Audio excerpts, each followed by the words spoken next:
Uit die blou van ons hemel, uit die diepte van ons see, hoor ons ewige gebertes waar die kranse antwoord gee. Deur ons ver verlate vlaktes, met die kreun van ons waar, reis die stem van ons geliefde, van ons land Suid-Afrika.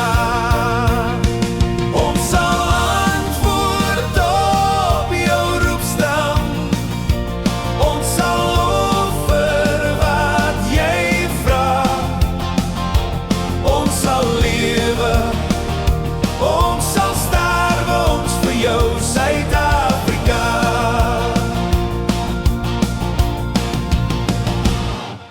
In die murg van ons gebeente, in ons hart en siel en gees, in ons roem op ons verlede, in ons hoop op wat sal wees, in ons wil en werk en wandel, van ons wieg tot aan ons graf, deel geen ander land ons liefde, trek geen ander trou ons af.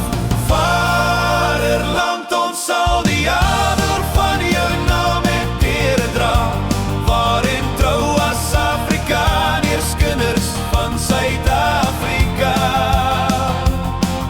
In die songloed van ons somer, in ons winternachtse kou, in die lente van ons liefde, in die landver van ons rou, by die klink van huweliksklokkies, by die kleidklap op die kus, streel jou stem ons nooit verniet nie, weet jy waar jou kinders is?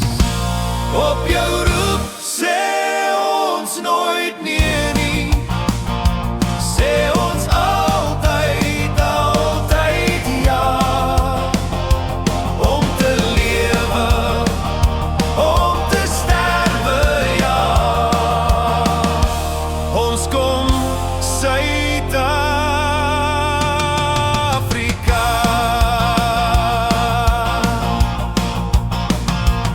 Op u almag vas vertrouend, het ons Vader gebou.